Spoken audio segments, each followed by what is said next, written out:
2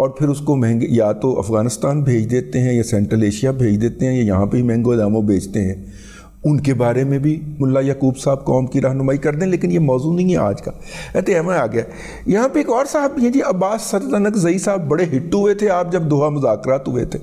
بیچارے کا خیال تھا کہ انہیں فورن منسٹر بنایا جائے گا, نہیں بنایا گیا. پھر ان کا خیال تھا کہ انہیں ڈپٹی وزیر خارجہ بنا دیا جائے, نہیں بنایا گیا. پھر ان کا خیال تھا انہیں معاون وزیر خارجہ یعنی کہ اسسٹنٹ وزیر خارجہ بنا دیا جائے, ان کو وہ بھی نہیں بنایا گیا. تنگزئی صاحب بڑے اچھل کے بولتے تھے ان مذاکرات کے اندر, پریس کانفرنسیں کرتے ہوئے پائے گئے.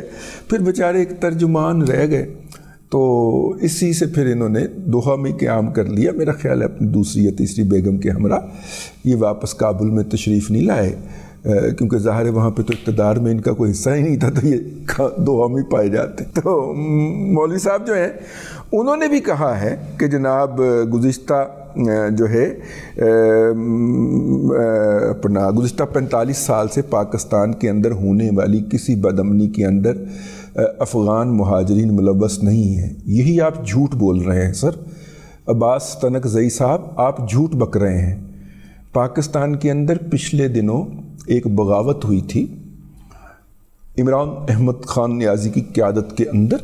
اس کے اندر پاکستان کی فوج کے اندر حملہ کیا گیا, ان کی چھاؤنیوں کے اوپر حملے کیے گئے, ان کی جو جنگی بیسز ہیں میاں والی وغیرہ کی ان کے اوپر حملے کیے گئے. پاکستان کے F-17 تھنڈر طیاروں کو آگیں لگائی گئیں. پاکستان کے اندر جناح ہاؤس جو کہ لاہور کے کور کمانڈر کی رہائش گاہ تھی اس کو آگ لگائی گئی. اس سب کے اندر افغان مہاجرین پکڑے گئے سر. وہ تو لا انفورسنگ ایجنسیز کے قبضے میں ہیں, دکھائے جا سکتے ہیں. اگر آپ کو تسلی نہ ہو تو دوحہ بھی آپ کو ان کی تصویریں بھجوائی جا سکتی ہیں. تو سر ایسے منہ کے اوپر جھوٹ نہ بولا جائے, کیونکہ پنجابی میں کہتے ہیں نا کہ منہ کے اوپر جھوٹ بولنے والے کا اور نہر کے دوسری طرف کھڑے ہو کر گالیاں دینے والے کا آپ کو کچھ کر نہیں سکتے. تو آپ منہ کے اوپر تو جھوٹ نہ بولیں سر, ہمارے پاس ثبوت ہیں. تو خیر یہ اصل مسئلہ یہ نہیں تھا. یہ میں نے کہا ویسے چونکہ فیڈ بیک آیا ہے تو لہٰذا اس کا اب مزید ڈوز دی جائے گی. اس کے اوپر مزید ڈوز یہ ہے کہ یہ جو افغانیوں کے نام کے اوپر روم اول فراڈیے ہیں, یہ میں نے جیسے کہ آپ کو کل بتایا تھا کہ کس طرح یہ گراس روٹ لیول پہ اتر چکے ہیں. ایک 3 ایکڑ کا کسان جو ہے وہ ہل چلانے کے لیے ان کا محتاج ہوتا ہے, اس کے بعد فصل پک جائے تو بیچنے کے لیے یہ خرید لیتے ہیں, کٹائی کے لیے یہ ہوتے ہیں. اس کے بعد بھی اگر وہ سروائیو کر جائے اور اپنی فصل لے کے منڈی تک پہنچ جائے تو آگے یہ بیٹھے ہوتے. اب افغانیوں کا طریقہ کار کیا ہے؟ ان کے پاس ناجائز پیسہ ہوتا ہے جو انہوں نے منشیات کی کوئی کنسائنمنٹ پہنچا کے یا کوئی خواتین اغوا کر کے کعبہ خانوں کو جسم فروشی کے اڈوں کو سپلائی کر کے انہوں نے جو ہے, کیونکہ ہر طرف وہ مچا ہوا ہے نا, غدر مچا ہوا ہے افغانستان میں. تو بچیاں وہاں پہ کوئی لاوارث بچی ٹکر گئی, اس کو لے گئے لے جا کے انڈیا کے, پاکستان کے, جہاں پہ سفید چمڑی کی ذرا ڈیمانڈ بہت زیادہ ہوتی ہے. خوفناک بات کہہ رہا ہوں, بے رحمانہ طریقے سے برداشت کر جائیے گا. یہ جا کے ان جسم فروشی کے اڈوں کے اندر وہ بچیاں بیچ کے پیسے کماتے ہیں اور کما کے پھر یہ کام کرنے آ جاتے ہیں. منڈی میں انٹر ہوتے ہیں جی. منڈی میں اب ایک منڈی ہے, اس کے اندر آڑتیں ہیں, 40 آڑتیں ہیں. ان میں سے 5 6 7 8 10 5 6 تو ایسے ہوتے ہیں نا جو بیچارے صرف دکان کھول کے بیٹھے ہوتے ہیں, ان کے پاس کوئی کاروبار نہیں ہوتا. یہ جائزہ لیتے ہیں, ان میں سے کسی 2 کو ٹارگٹ کر لیتے ہیں. ان میں سے کسی 2 کو ٹارگٹ کر کے تو ان کو کہتے ہیں کہ جی آپ ہمیں مال خریدوائیں اور ہم آپ کو ادائیگی کریں گے. تو مال خریدواتے ہیں, ان کو مال خریدتے ہیں, خود یہ ادائیگی نہیں کرتے بیچنے والے کو, اور آڑتی کو یہ پیسے دیتے جاتے ہیں. اب آڑتی جو ہے جس کی آڑت بند پڑی تھی, جس کے پاس دکان کا بجلی کا بل دینے کے پیسے نہیں ہوتے تھے اور مانگ تانگ کے بل دے رہا تھا, ایک دم اسے پتہ چلتا ہے کہ اس کی روزانہ کی آڑت کی کمائی جو ہے وہ 4 لاکھ روپے ہو گئی ہے, کیونکہ انہوں نے روزانہ وہاں سے ٹرک بھرنے اور ٹرک جو ہے وہ آگے سپلائی کرنے. ٹھیک ہے, اور اگر مہینے کا 20 کروڑ 25 کروڑ روپیہ آ رہا ہے, اس کے اکاؤنٹ میں آتا پشاور سے ہی ہے, پشاور سے آتا ہے اور وہ آگے لوگوں کو, کسانوں کو جن سے اس نے خریداری کروائی ہوتی ہے, شام کو تقسیم کر دیتا ہے. کیش پہ مال بک رہا ہے, اس کے پاس ایک دم لوگوں کا انفلو بھی بڑھ جاتا ہے اور وہ بھی بڑھا دیتا ہے. اچھا ہوا کیا؟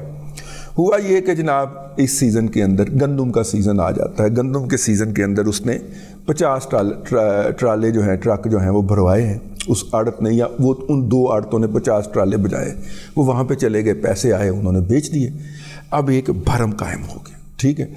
اب یہ بھی ہوتا ہے کہ اب ٹرالا جو نکل گیا ہے، پیسے ابھی نہیں آئے، ٹھیک ہے، پہلا مرحلہ یہ کرتے ہیں، وہ ہفتے بعد پیسے آ جاتے ہیں، اس کا پھر دل ذرا جم جاتا ہے کہ نہیں پیسے نہیں ڈوبنے لگے۔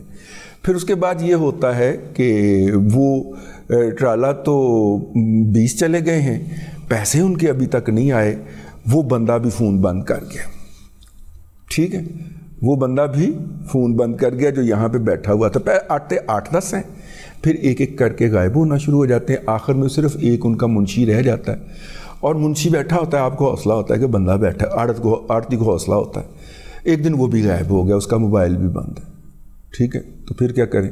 پھر اس نے ایک نمبر دیا ہوتا ہے پشاور کا، آپ پشاور فون کرتے ہیں، وہ کہتے ہیں اچھا 20 ٹرالی ہیں، میں آپ کو ابھی پیسے بھجواتا ہوں، ٹھیک 2 گھنٹے کے اندر آپ کے اکاؤنٹ کے اندر پیسے ٹرانسفر ہو جاتے ہیں۔ پھر دل جم جاتا ہے کہ نہیں ٹھیک ہے یار، 20 ٹرالیاں دے پیسے ایکو دفعہ اس نے اتنے کروڑ روپے بھجوا دیے، یہ ٹھیک ہے۔ اب آخری جب یہ حلہ بولتے ہیں اس میں یہ ہوتا ہے کہ 40-50 ٹرالے آپ کے اس طرح سرکولیشن میں ہوتے ہیں، ٹھیک ہے، مطلب چاول کی فصل آ گئی ان دی مین وائل، اس کے 50 ٹرالے جا رہے ہیں ادھر کو، چلے گئے، آپ نے کہا کوئی بات نہیں پیسے آ جائیں گے، نہیں آتے ہیں، آپ اس کو فون کرتے ہیں ان صاحب کو جن کو آپ نے پچھلی دفعہ پشاور میں کیا تھا گندم والے موسم کے اندر، وہ کہتا ہے کہ کون سے ٹرالے؟ آپ کہتے ہیں بھائی آپ ان کو جانتے ہیں؟ ہاں میں جانتا ہوں، تو وہ کہتا ہے ٹھیک ہے پھر آپ ادھر آ جائیں، تو ادھر آ کے بات کر لیں۔ وہ آڑتی بیچارہ جو ہے نا، وہ آپ اپنے 2-4 لوگوں کو اکٹھا کرتا، پشاور پہنچ جاتا، پشاور کی منڈی میں اس سے ملاقات ہوتی، وہ کہتا ہے دیکھیں اس وقت جب آپ نے مجھے وہ 20 ٹرالوں کی بات کہی تھی تو وہ میں نے منگوائے تھے، تو میں نے اس کے پیسے دینے تھے، اس کو نہیں دیے، آپ کو دے دیے، ٹھیک ہے۔ اب یہ ہے کہ اب تو یہ 50 ٹرالوں کا تو میں ذمہ دار ہی نہیں ہوں، وہ تو افغانستان سے آئے تھے، افغانستان چلے گئے۔ آپ کنگن پور سے شروع ہو جائیے، دیپال پور، حویلی وساوے والا، پاک پتن شریف، عارف والا، بہاول نگر، بورے والا، ویاڑی، میلسی، عبدالحکیم، ٹھیک ہے، وہ کیا ہے جہاں پہ جٹی عرض کرتی ہے حجرہ شاہ مقیم، شیخو پورہ، یہ جو مین سرگودا، فیصل آباد، چنیوٹ، ان علاقوں کی جو مین گرین مارکیٹ ہیں، آپ کسی مارکیٹ کے اندر گھس جائیے، وہاں پہ آپ کو 25-25 30-30 ایسے لوگ ملیں گے جن کے ساتھ یہ فراڈ ہو چکا ہوگا۔ وہ صاحب جن کے 20 ٹرالوں کی قیمت پچھلی دفعہ آپ کو پشاور فون کرنے کے نتیجے میں مل چکی تھی، یعنی کہ اس آڑتی کو، وہ جب وہاں پہ ذاتی طور پہ پہنچا تو اسے 50 ٹرالوں کی پیمنٹ نہیں ملی، آڑت اس کی ہے، مال لوگوں کو لوگ اس سے دیتے تھے اور پیمنٹ اس سے لیتے تھے، لوگوں کے سامنے یہ افغان کا چہرہ نہیں تھا، ٹھیک ہے نا۔ یہ اس سے 50 ٹرالوں کا فراڈ کر کے آپ دیکھ لیں، یہ 50 ایک ٹرالا 80 لاکھ کروڑ کا ہوتا ہے، ٹھیک ہے، آپ اسے 50 لاکھ کا بھی کر لیں تو 25 کروڑ کی اس ایک بندے کو، ایک آڑت کو ٹھک گئی۔ اب وہ ساری عمر الٹا ہو کے بھی کمائی کرتا رہے تو یہ وہ 25 کروڑ واپس نہیں کر جاتا، اور at the end of the day اس کی وہ آڑت بک جاتی ہے، اسے وہ بیچ کے بھی وہ ان لوگوں کو کمپنسیٹ نہیں کر سکتا یا ان لوگوں کی ادائیگی نہیں کر سکتا کیونکہ فرنٹ پہ وہ تھا۔ میں آپ سے کہہ رہا ہوں جن منڈیوں کا میں نے نام لیا، جن کا میں نام نہیں لے سکا، ان کے اندر آپ جا کے دیکھیں، کاموں کی منڈی، حافظ آباد منڈی کے اندر آپ کو 20 30 ان کے فراڈ کے متاثرین مل جائیں گے۔ اور مزے کی بات یہ ہے کہ ایک منڈی میں سے فراڈ کرتے ہیں اور دوسری میں گھس جاتے ہیں۔ مثلا ایک نے اگر جو ہے وہ پاک پتن میں فراڈ کیا ہے تو وہ جا کے سکھر اور بکر میں کہیں سر نکالے گا، وہ وہاں پہ کر رہا ہوگا تاکہ ان تک یہ خبر پہنچتے پہنچتے وہ وہاں پہ بھی واردات ڈال کے نکل گیا ہوگا۔ یہ ہے وہ والی چیز۔ اب کھاد اور بیج میں یہ کس طرح کرتے ہیں وہ ہم آپ کو اگلی قسط میں بتائیں گے، پروگرام کا وقت زیادہ ہو گیا ہے، اس لیے اس لعنت کو، یہ جو کینسر گھس گیا ہے نا، اور اس کینسر کو آپ نے نکالنے کی ابھی بات کی ہے، نکالا نہیں ہے۔ تو ملا عمر ان کے صاحبزادے ملا یعقوب جو کہ ڈیفیکٹو چیئرمین ہیں، ڈیفیکٹو ہیڈ ہیں اس وقت گورنمنٹ کے، ان کی چیخیں نکل گئی ہیں. تو یہ لوگ کتنا بڑا سورس ہوں گے. لیکن بات یہ نہیں ہے، میں اس پہ بھی معترض نہیں ہوں. وہ جن بونگوں کے ساتھ فراڈ ہوتا ہے انہیں کو مت کرنی چاہیے، کاروبار سیکھنا چاہیے. ٹھیک ہے نا، میرے آقا کی سنت ہے نا، جو لین دین کرو اس کو لکھ لیا کرو، تو انہیں لکھ لینا چاہیے. زبان کے اوپر کام نہیں کرنا چاہیے. جہاں پہ سنتیں وائلیشن کریں گے مٹ کوٹ پڑے گی. اصل مسئلہ یہ نہیں ہے. یہ لوگ پولیٹیکل کور بھی لیتے رہے ہیں گزشتہ کم از کم 10-12 سال سے. یہ پولیٹیکل کور لیتے ہیں اور اس پولیٹیکل کور کی کاسٹ پے کرتے ہیں.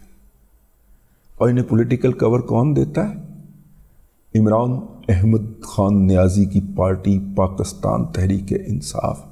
یہ جو فراڈیے ہیں، یہ جو جھوٹے افغان ہیں، یہ جو ہیں جو کہ یہاں پہ کوئی اچھا خوشحال بندہ دیکھ کے اس کو اغوا کر کے، وہ الگ ہم نے آپ کو ولاگ میں بتانا وہاں پہ کیا طریقہ واردات ہے. یہ جو وہ کرتے ہیں، یہ اپنے آپ کو پولیٹیکلی کور کرنے کے لیے کہ یہاں پہ ڈی سی او ہماری بات نہیں مان رہا، یہاں پہ ڈی پی او نہیں مان رہا، یہاں پہ مجسٹریٹ جو ہے وہ نہیں مان رہا، اس کو انفلوئنس کرنے کے لیے یہ پی ٹی آئی کا پلیٹ فارم استعمال کرتے تھے. عمران خان کے ہر جلسے کے اوپر کم از کم خرچہ جو تھا وہ 8 کروڑ ہوتا تھا. اور عمران خان نے 2 مہینے میں 70 جلسے کھڑکائے تھے. یہ رقم کہاں سے آتی تھی؟ یہ رقم یہاں سے آتی تھی. اس لیے وہاں سے تو چیخیں نکل ہی رہی ہیں. یہ ذرا عثمان ڈار ترک کی طرح کے 2-4 ڈرامے ادھر ادھر کھولے نہیں دیں، آپ کو پی ٹی آئی اس کے اوپر چیختی ہوئی ملے گی. اس کا سورس آف فنانسنگ جو ہے وہ آپ ڈرائی کرنے کی بات کر رہے ہیں. حافظ صاحب بہت خوفناک جگہ پہ آپ نے چوٹ لگائی ہے، بہت ہی خوفناک جگہ پہ. اللہ کی قسم مجھے امید نہیں تھی کہ آپ اتنے جو ہیں وہ اہل خیرت میں ہیں، اتنے عقل مند ہیں. بہت ہی خوفناک اور نازک جگہ کے اوپر آپ نے عمران احمد خان نیازی کو ہٹ کیا ہے. ابھی اسے ذرا ہوش حالنے دیں، پھر دیکھیے گا اس کی چیخوں کی آواز، فریکوینسی اور ریزوننس کیسی ہوتی ہے. اب تک کے لیے اتنا ہی. اگلے ولاگ میں پھر حاضری ہوتی ہے. اللہ تبارک و تعالیٰ آپ کو آسانیاں عطا کرے اور آسانیاں خلق خدا میں تقسیم کرنے کی توفیق عطا کرے.